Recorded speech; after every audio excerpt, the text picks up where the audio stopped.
जय माँ, जय जय माँ। श्री जीवन सूत्र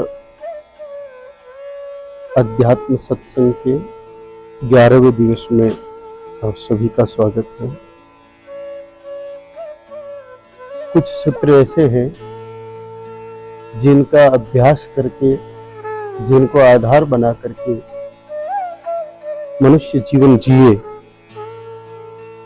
तो निश्चित उन सूत्रों के प्रभाव से मानव जीवन सफल हो सकता है।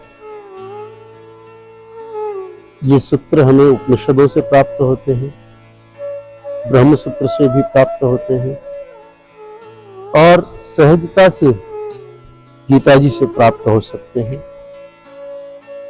श्रीमद् भगवत गीता जी के प्रथम अध्याय की चर्चा चल रही है, जिसमें आइए आज हम तीसरे श्लोक पर बात करते हैं।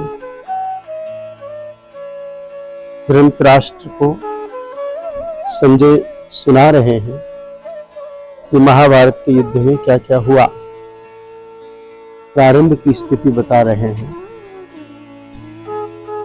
कि दुर्योधन गुरु द्रोणाचार्य के पास जाकर के और कहते हैं कि गुरुदेव देखिए, पश्यताम पांडुपुत्राणाम आचार्य महतिम चुमुम व्यूढ़ाम द्रुपद पुत्रेण तव शिष्येण धीनता।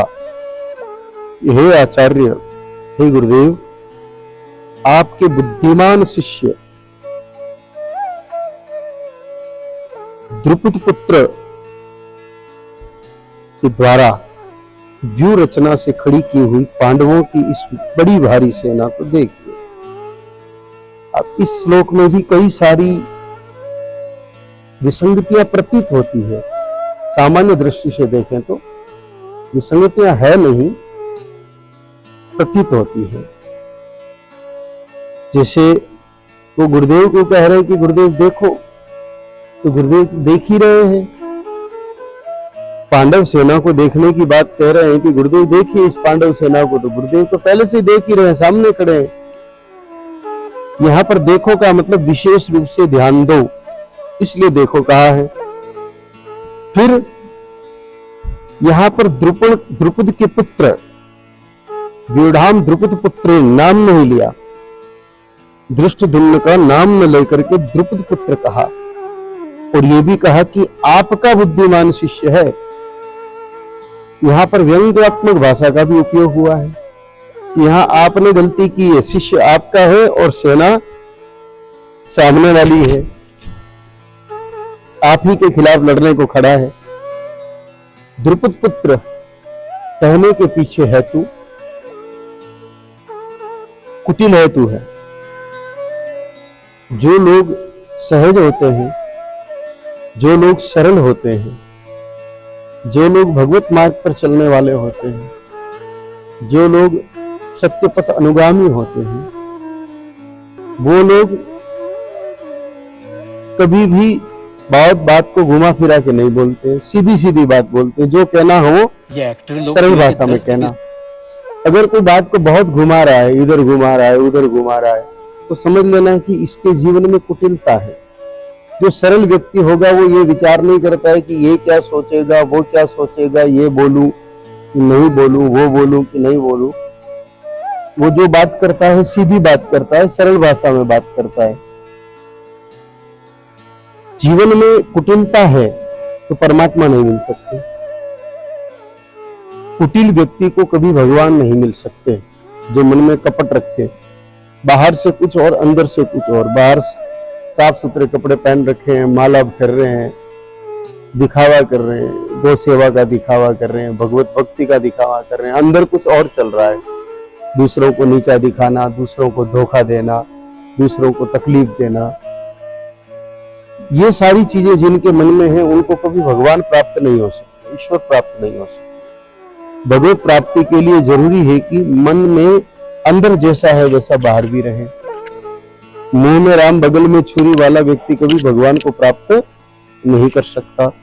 यहां पर नाम जानता है दुर्योधन धृष्टद्युम्न का, फिर भी क्या कह रहा है कि द्रुपद का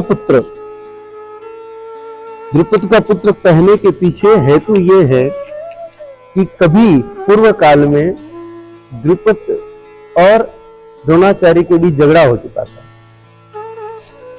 द्रोणाचार्य और द्रुपद पहले मित्र थे, मतलब मित्र का अर्थ एक साथ पढ़े थे एक गुरुकुल में, कक्षा के साथी थे। द्रुपद गरीब थे,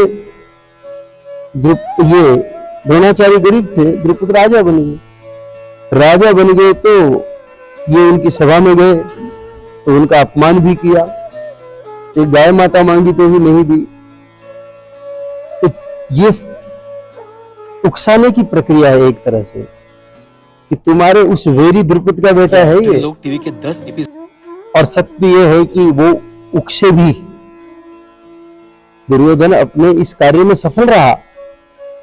धृष्टद्युम्न का वध द्रोणाचार्य जी के द्वारा ही हुआ। कुटिलता खुद का नुकसान भी कराती है और दूसरों का नुकसान भी कराती है। सीधा कहता कि ये धृष्टद्युम्न नाम का जो बलवान व्यक्ति है, इसने इस सारी सेना की रचना की है। लेकिन ऐसा न कह करके दो शब्द काम में लिए उसके लिए। पहला तो आपका बुद्धिमान शिष्य, क्या कहा? आपका बुद्धिमान शिष्य। और दूसरा कहा द्रुपद पुत्र। तो इससे दो बातें आ जाए सामने, इनके मन में और क्रोध बढ़ जाए कि मेरा ही शिष्य होकर मेरे सामने उठेगा। दूसरा, अर्जुन के प्रति भी नफरत पैदा हो जाएगी इस एक शब्द से। अब आप सोच रहे होंगे कि अर्जुन के प्रति भी कैसे नफरत हो जाएगी, कि देखो ये अर्जुन का भी अनुयायी रहा है धृष्टद्युम्न। तो अर्जुन का अनुयायी रहा तो ये देखो कैसे अर्जुन के बात मान रहा है, यानी कि गुरु की बात माननी चाहिए। लेकिन अर्जुन तो सिर्फ आपका अच्छा शिष्य था, फिर भी आपके सामने खड़ा है, अर्जुन को लड़ना ही नहीं चाहिए। अर्जुन को भी गलत ठहराना, द्रुपद को गलत ठहरा के उकसाना और आपका बुद्धिमान शिष्य कहकर के व्यंग करना कि देखो कैसी उल्टी बुद्धि है, आपने सिखाया लड़ना और आप ही की सेना के सामने ये लड़ने के लिए खड़ा है। तो ये सारी जो बातें हैं ये असल में कुटिलतापूर्ण बातें। भाई ये तो युद्ध भूमि है, दो खेमे हैं, कुछ उधर से लड़ रहे हैं, कुछ इधर से लड़ रहे हैं। और असल में शिष्यों की बात करो तो आप भी शिष्य हैं, वो भी शिष्य हैं। लेकिन परिस्थितियां जो पैदा हुई है वो तो आपने खड़ी की है। लेकिन कुटिल लोग ऐसे ही हमें धर्म से विमुख करते हैं। सावधानी कहाँ रखनी है हमें? यहाँ पर गीता जी हमें क्या सिखाती है? हमें यह सावधानी रखनी है कि कुटिल लोगों से जो घुमा फिरा करके बात करें उससे बचो, नहीं तो वो हमारे धर्म कर्म में बाधा डालेंगे, हमारी सेवा में बाधा डालेंगे, हमारे सुमिरन में बाधा डालेंगे, हमें ऐसी घुमा फिरा करके बातें बताएंगे जिसके कारण हम धर्म कर्म से दूर हो जाएंगे। कि क्या होता है ये करने से, क्या होता है वो करने से, ऐसे वो सिखा सिखा करके हम लोगों को हमारे मूल कर्तव्यों से दूर कर देंगे। जैसे तर्क, क्या नाम है उनका,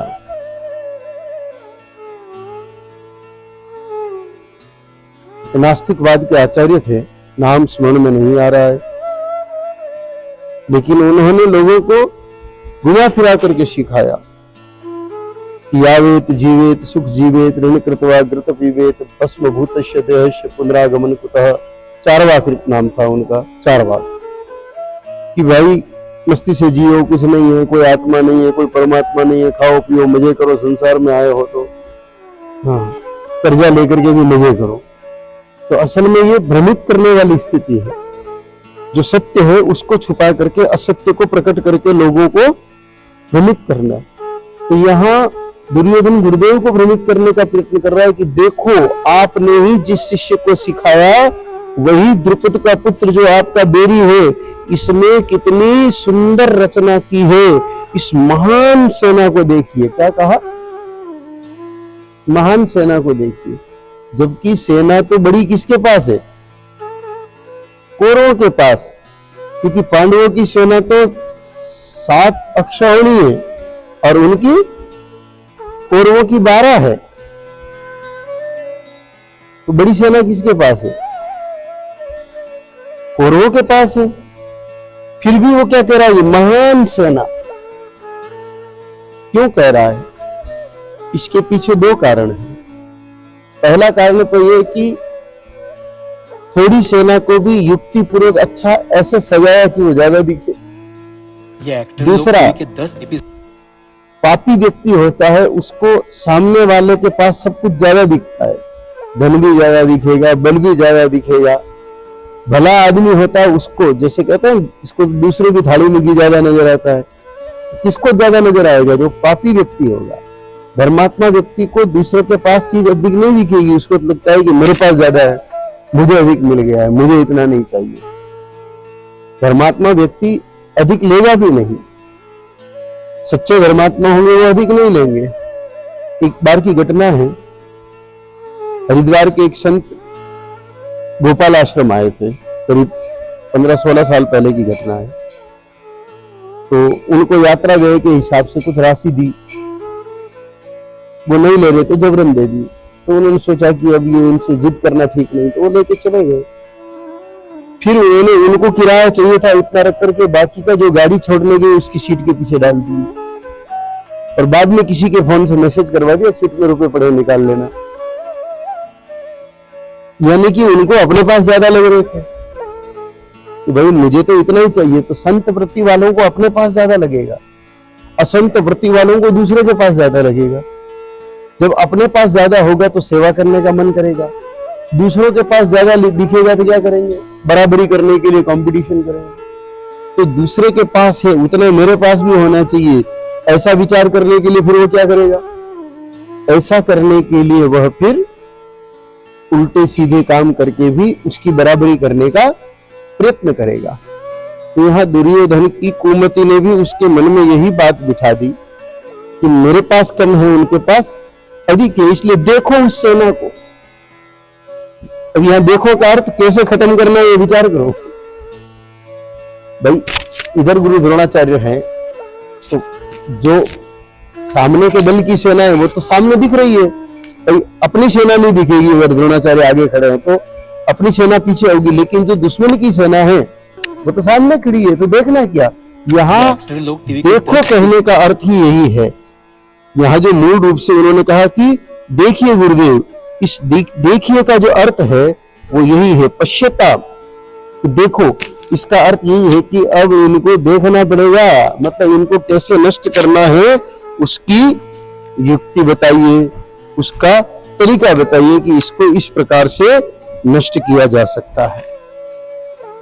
तो जीवन में ये जो स्थिति है सारी, दूसरों को नष्ट करना, दूसरों को उकसाना, घुमा फिरा करके बात करना, अपने पास कम आंकना, दूसरों के पास अधिक आंकना, ये जो सारी स्थितियां हैं, इन सारी स्थितियों को कुटिलता कहते हैं। कुटिलता मनुष्य का पतन करती है। कुटिलता मनुष्य को वास्तविक उन्नति की तरफ नहीं बढ़ने देती। जो सच्ची उन्नति होनी चाहिए, जो असली उन्नति होनी चाहिए, वो कभी कुटिलता होने नहीं देती। हमारी असली उन्नति तो एक ही चीज में है कि हमको भगवान मिले, परमात्मा मिले। हम सोचते हैं कि रुपया मिल जाए, अरे रुपया किसका है? भगवान का ही तो है। लक्ष्मी किसकी? भगवान की पत्नी। हम सोचे कि हमारे पास अच्छा मकान और है तो भगवान तो विश्वकर्मा जी तो भगवान के अंदर में है। हम सोचे कि भूमि हमको बहुत सारी जमीन मिल जाए तो धरती को विष्णु पत्नी का है, कहा कि नहीं कहा है? तो धरती भगवान की, लक्ष्मी जी भगवान की, निर्माण भगवान का, सरस्वती, बुद्धि, ये सब को सब भगवान की। तो एक भगवान मिल गए तो ये सब तो वैसे ही अपने हैं। तो हम थोड़ा थोड़ा प्राप्त करने के लिए इतनी मेहनत करें, इतने परेशान हो, इससे तो अच्छा है, इससे तो बढ़िया है कि हम थोड़ा के चक्कर में न पड़ के, थोड़ा के चक्कर में न पड़ करके एक ही परमात्मा के चक्कर में पड़ जाए, एक ही भगवान के चक्कर में पड़ जाए, तो बाकी सारे चक्कर अपने आप खत्म हो जाएंगे। जो हमारी आवश्यकताएं हैं, जमीन किसके लिए चाहिए आदमी को? आवश्यकताओं की पूर्ति के लिए। मकान किसके लिए चाहिए? आवश्यकता की पूर्ति के लिए। रुपया किसके लिए चाहिए? आवश्यकताओं की पूर्ति के लिए।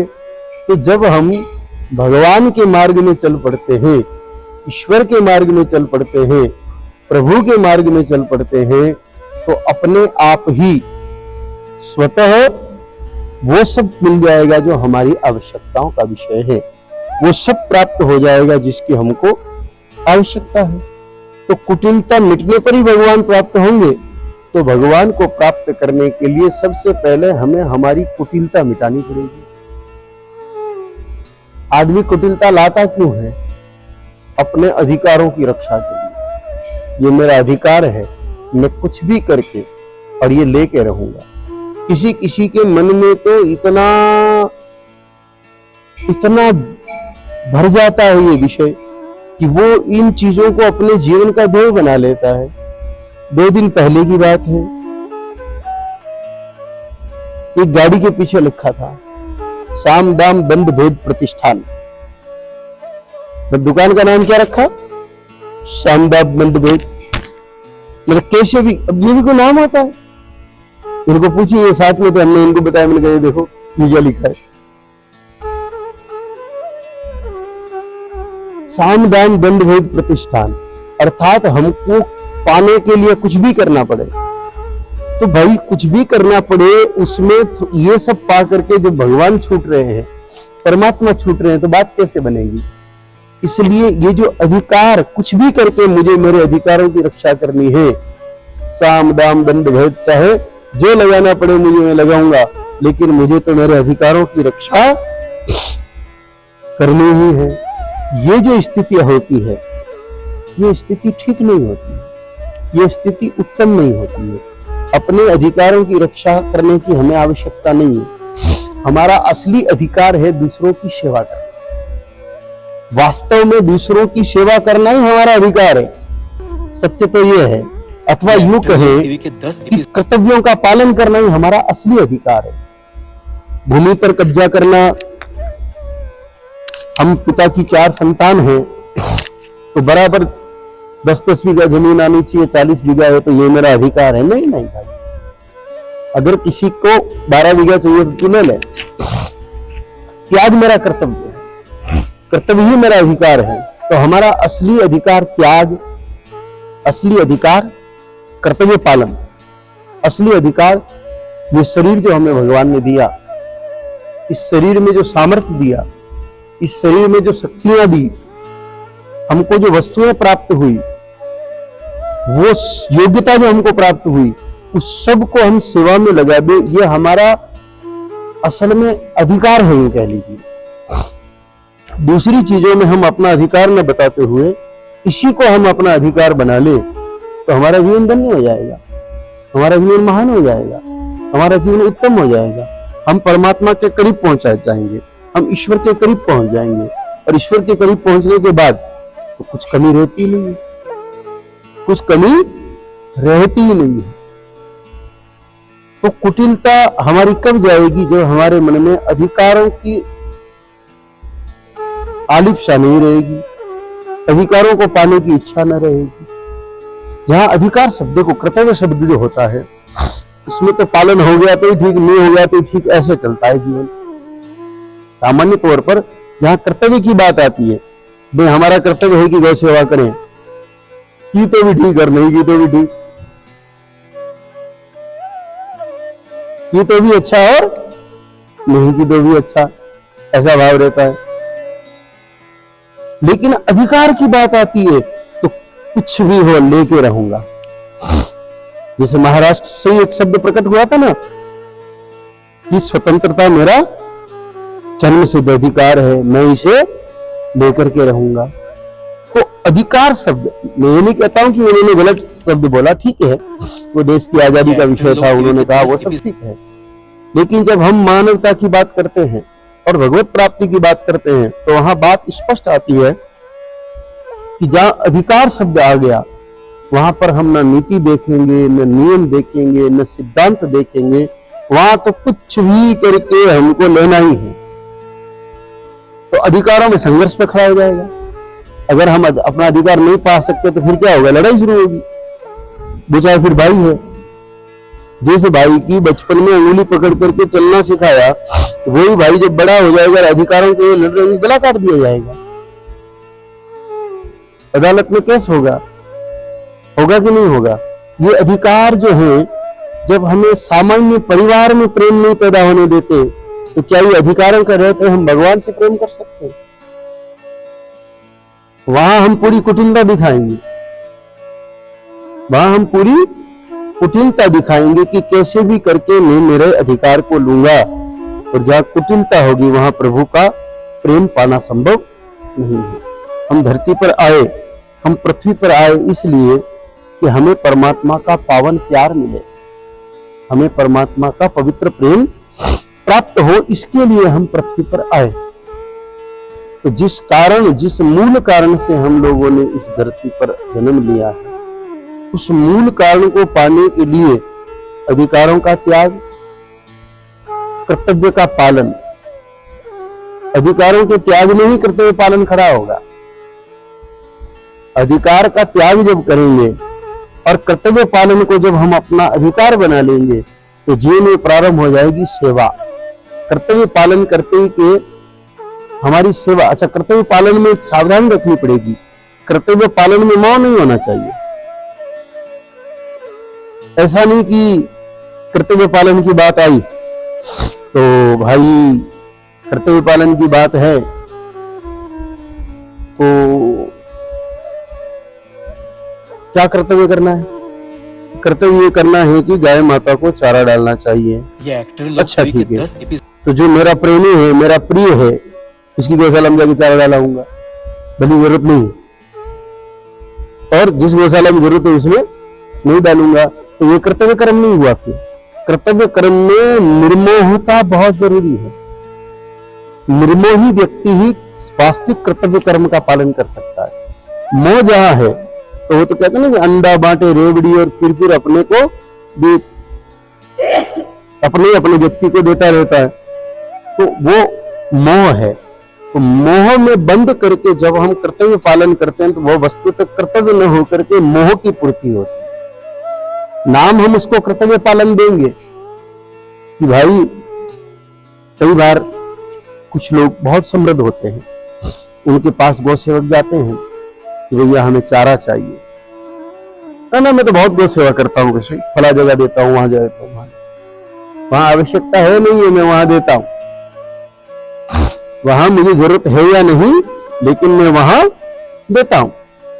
अरे भैया लेने आए हैं, इसका मतलब जरूरत है, आवश्यकता है। सेवा किसे कहते हैं? जहां आवश्यकता हो वहां देना सेवा है, जहां है वहां देना सेवा नहीं है। किसी गौशाला में पहले ही बेड है और आप और 11,000 दे आए, इससे उनको क्या लाभ है?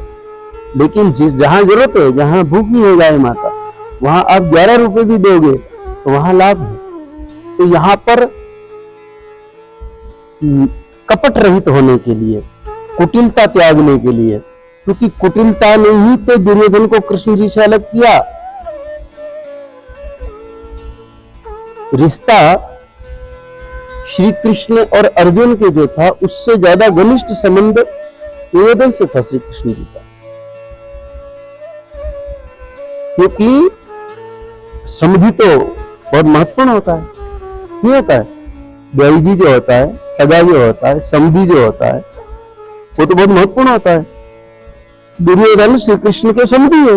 ये एक्टर लोग टीवी के 10 क्योंकि भगवान श्री कृष्ण के पुत्र शांब का विवाह दुर्योधन की पुत्री लक्ष्मणा से हुआ था, इस नाते ब्याई हुए।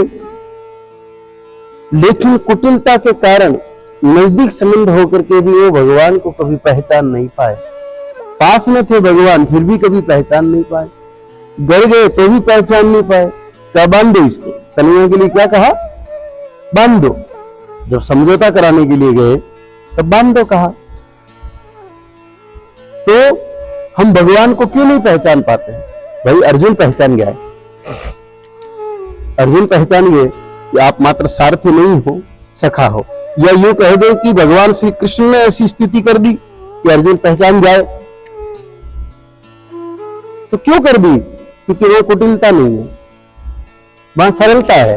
वहां इधर दुर्योधन गुरुदेव को उपदेश कर रहे हैं एक तरह से, देखिए ये इनकी सेवा है, सेना है, ये इतनी अच्छी सजा रखी है, ये इनका पुत्र है ना, आपका बुद्धिमान शिष्य है। ये एक तरह से उपदेशात्मक भाषा है। सावधानी से देखें तो ये असल में दुर्योधन उपदेश दे रहा है और उधर अर्जुन उपदेश ले रहा है। फर्क क्या है? दोनों में अंतर क्या है? दुर्योधन को भगवान क्यों नहीं मिले, अर्जुन को भगवान क्यों मिले? क्योंकि अर्जुन उपदेश ले रहा है, दुर्योधन उपदेश दे रहा है। तो कुटिल व्यक्ति लेगा नहीं, उपदेश देगा, अच्छी अच्छी बातें करेगा, अच्छा काम नहीं करेगा। वहां अर्जुन ने उपदेश लेकर के उसके अनुसार काम किया, या वो उपदेश देकर के उकसा रहा है। तो भगवान अर्जुन को मिले, दुर्योधन को नहीं मिले, जबकि एक साथ है, एक युद्ध के मैदान में है, दोनों के घर भगवान का आना जाना है, लेकिन एक को प्राप्त हो गए, एक को प्राप्त नहीं हुए। एक पहचान गया कि ये ईश्वर है, दूसरा पहचान नहीं पाया। यानी कि हमारे आसपास भगवान होंगे तो भी हम नहीं पहचान पाएंगे। दोनों का भगवान से रिश्ता है, दोनों युद्ध कर रहे हैं, लड़ाई वो भी कर रहे हैं, लड़ाई वो भी कर रहे हैं, ये भी रिश्तेदार है, वो भी रिश्तेदार है, लेकिन ये पहचान करके भगवान को अपना साथी बना दिया, वो नहीं पहचान के भगवान को अपना बैरी बना लिया।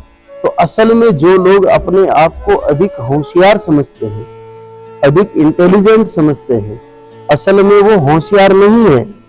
वो छोटी छोटी चीजों के चक्कर में बड़ी चीज यानी कि परमात्मा को छोड़ रहे हैं, भगवान को छोड़ रहे हैं। उनको लग तो रहा है कि देखो मैं कितना होशियार हूं, देखो मैं कितना इंटेलिजेंट हूं, देखो मैंने इसको पागल बना दिया, उसको पागल बना दिया, उसका धन छीन लिया, उसकी जमीन छीन ली, उसके यहाँ कब्जा कर लिया, उसका पैसा खा लिया, उसको मैंने नौकरी से निकाल दिया, उसको देखो मैंने ये करवा दिया, उसको वो करवा दिया।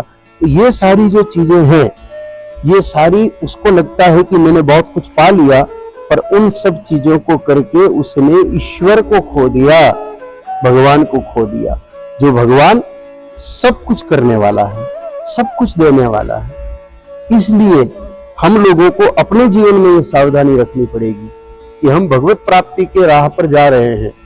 अध्यात्म की तरफ हमारा बढ़ना, चाहे उसको आप तत्व ज्ञान कह के संबोधित करें, चाहे आप उसको ब्रह्म ज्ञान कह के संबोधित करें, चाहे उसको आप अध्यात्म ज्ञान कह करके संबोधित करें, चाहे आप उसको श्री जीवन सूत्र कह के संबोधित करें, वो सब एक ही चीज है। उस रास्ते पर चल करके अगर हम भगवान को प्राप्त करने के प्रयत्न में लगे हैं, तो हम लोगों को हमारे जीवन से कुटिलता को पूरी तरह निकालना पड़ेगा। और कुटिलता को निकालने के जो मूल साधन हैं उनको पुनः स्मरण कर देते हैं। अधिकारों के प्रति आलिप्सा नहीं रखनी, अधिकारों का त्याग, अधिकारों के त्याग के लिए निर्मोही होना, मोह बिल्कुल मन में रखना नहीं किसी भी प्रकार का, किसी के भी प्रति प्रेम सबसे रखो कि सब भगवान के हैं। असल में मूल प्रेम भगवान से होता है, तो जो भगवान के हैं उन सबसे प्रेम रखो, लेकिन मोह किसी से भी मत रखो, न माता से, न पिता से, न पुत्र से, न पुत्री से, न पत्नी से, न पति से, न भाई से, न बहन से। प्रेम सबसे रखो, मोह किसी से मत रखो, क्योंकि मोह आते ही के फिर कर्तव्य पालन नहीं होगा। कर्तव्य पालन नहीं होगा तो अधिकारों की आलिप्सा और बढ़ेगी और बढ़ेगी, सेवा कार्य पूरी तरह छूट जाएगा। सेवा कार्य छूटेगा तो निर्मलता बिल्कुल आएगी नहीं। भगवान को पास लाने का सबसे बड़ा साधन सेवा कार्य है, और उसमें भी विशेष रूप से गौ सेवा तो प्रधान है ही। अर्जुन ने कई बार गौ सेवा की, उसी गौ सेवा के फलस्वरूप अर्जुन को प्रभु के करीब आने का कई बार मौका मिला। चाहे राजा विराट की गाय माताओं को बचाने की बात हो, अर्जुन ने परवाह नहीं की कि मुझे पुनः पूरी गणित में कहीं गड़बड़ हो भी जाए और मुझे वापस अज्ञातवास मिले, कोई बात नहीं, लेकिन मैं तो गाय माताओं को बचाने के लिए युद्ध करूंगा।